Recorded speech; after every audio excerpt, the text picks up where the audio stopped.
तिनसुकिया के पर्वतीय वासियों के लिए एक बुरी खबर है। एक सवाल जो आपके जहन में पिछले कई महीनों से हलचल मचा रहा था कि आखिर पर्वतीय की इस सड़क का काम कब समाप्त होगा।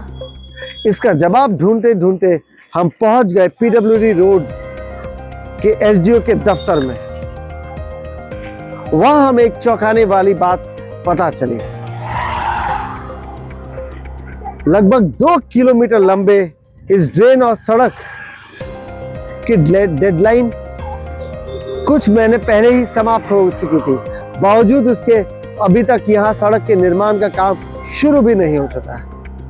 जब आपके ये सवाल हमने एसडीओ जी सोनवाल के समक्ष रखा तो उन्होंने क्या कुछ कहा, चलिए सुनते हैं उनके साथ हुई इस बातचीत को, जहां उन्होंने कई चौंकाने वाली बातें भी रखी तो कई संगीन आरोप भी लगाए।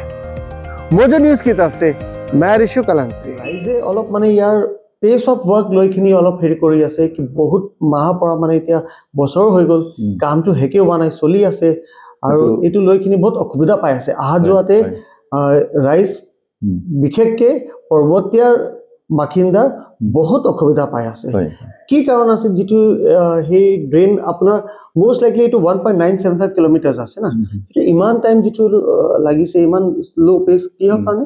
এইটো আপুনি দেখিছে ৱাটাৰ ছাপ্লাই এতিয়া খান্দি আছে পাইপ লেইঙৰ কাৰণে। এতিয়া সিহঁতৰ কাম শেষ হোৱাই নাই, সিহঁতৰ কাম শেষ নোহোৱালৈকে আমি কামটো আগবঢ়াব নোৱাৰোঁ। গতিকে আমাৰ কাম এতিয়া ৰৈ আছে ধৰক, সেইটো কাৰণ সিহঁতে যেতিয়া কাম শেষ হ'ব তাৰ পাছতে আমি আমাৰ কাম আৰম্ভ কৰিব পাৰিম। মানে আপুনি কৈ আছে কি এই যিটো ডিলে হৈ আছে বা স্লো পেচ অফ ৱৰ্ক আছে এই পানী আঁচনিৰ কাৰণে সেইটো হৈ আছে। কাৰণ আমি এতিয়া ওপৰত এতিয়াও আমি হয়তো এতিয়া তেওঁলোকে শেষ নকৰালৈকে কামটো লেইং কাম এতিয়া চলি আছে।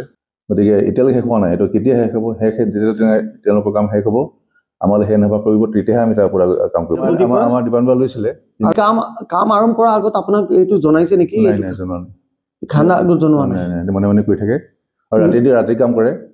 আৰু এছবাৰ আমাৰ হেৰিতে পাৰ্মিশ্যন দিছিলোঁ আমি, দিলেও কিন্তু তাত সম্পূৰ্ণ ছেফটিটো লৈ পিনে এইটো কাম কৰিব দিয়া হৈছে। তাত পাৰ্মিশ্যনত সেইটো উল্লেখ আছে নেকি কাম কৰাৰ আগত আপোনাক জাননী দিব লাগে? আছে কিন্তু সেইটো জাননী দিয়া নাই।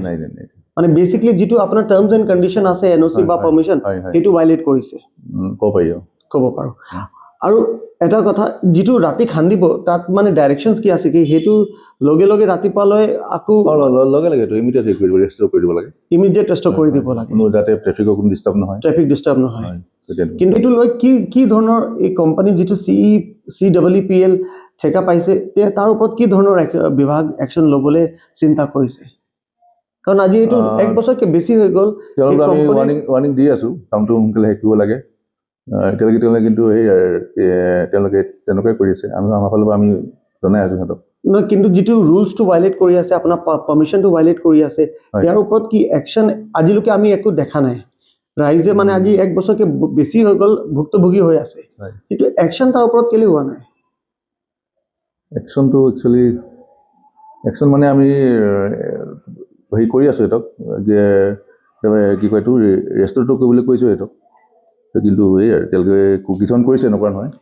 সেইটো ক্ষেত্ৰতে আপোনাৰ অফিচ তিনচুকীয়া ডিসি বা আপোনাৰ চিফ বিষয়াক কিবা চিঠি লিখিছে নেকি এইটো পানী যোগান কাৰণে ৰাস্তাটো ৰিষ্টৰ কৰা নাই বা এনে খান্দি এৰি দিছে বা টাৰ্মস এন্ড কন্ডিশনস ফলো কৰা নাই, ইয়াৰ বিশেষ দিয়া হৈছে, চিঠি দিয়া হৈছে তিনচুকীয়া ডিস্ট্ৰিক্ট কমিশনাৰক, আপোনাৰ চিফ বিষয়াক দিয়া হৈছে। তাৰ পৰা কিবা ৰিপ্লাই আহিছে নেকি?